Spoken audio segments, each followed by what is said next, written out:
Hello there, and welcome to our first theory video on the Galactic Civil Talk channel.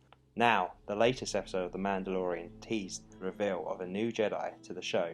These are my reasons why the Jedi could very well be Luke Skywalker, and not just that, but played by Mark Hamill himself, with no de-aging required. Just some manipulation of time and space.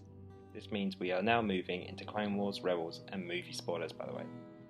In the Clone Wars, when qui-gon returns to Yoda through the Force, he says that he exists where there is no future and no past.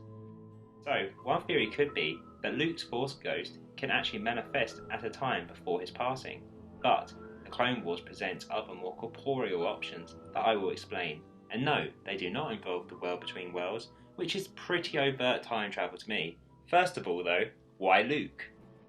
Well, Ahsoka's instructions were to go to the Seeing Stone at the top of the mountain. A Seeing Stone at the top of the mountain. So, we know that we're not going to Arc-2 because they're on their way to Typhon, but if this is a second Jedi Temple just like the one on Arc-2, it is not outside the realms of possibility that other Jedi can sense Grogu using other Seeing Stones that are out there as well. We have seen Jedi connect together with just one Seeing Stone. This is the case with Luke and Leia in The Last Jedi, but they already have a pre-established bond. They do not need a Seeing Stone to sense each other at shorter distances, but in this example they were communicating across an entire galaxy. For Grogu to do the same, the Jedi will very likely need a Seeing Stone of their own or something similar. But it is very likely that a Jedi at the time of the Mandalorian is not currently by their Seeing Stone when Grogu calls out to them. This is also the case for Luke. However, this doesn't have to prevent Grogu from connecting to Luke through the Seeing Stone, because in Star Wars, the Force can transcend time and space, which Dave Filoni has touched upon in his previous shows.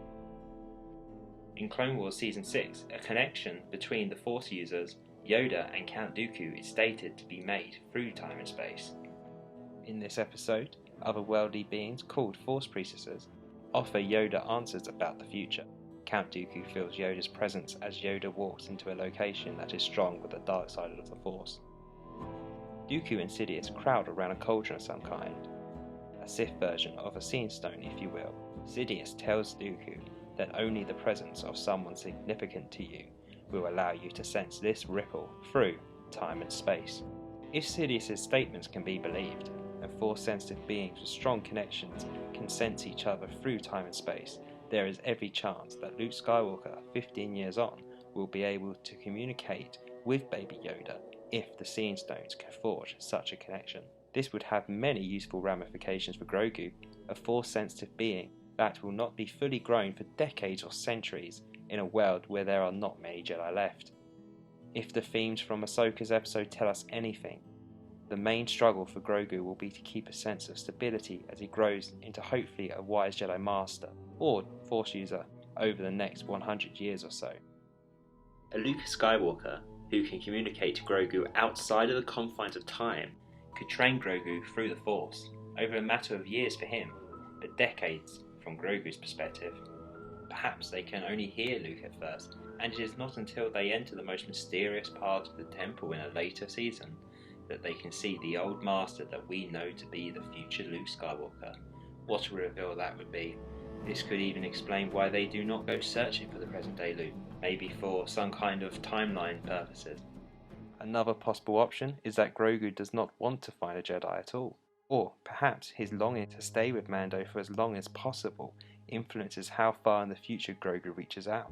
Grogu's decision could very well be to hold off his training for as long as possible and keep his unconditional offer reserved at the Skywalker Jedi Academy, content with smaller lessons for now. But does he stay there long? Who knows what mysteries await. Well, thank you very much for listening to this theory. Hopefully we do see Mark Hamill in the future, in some capacity, if not in The Mandalorian, but another show. But for now, let's just keep enjoying Mandalorian. It's been a great season so far, and I hope you enjoyed this theory video to go along with it.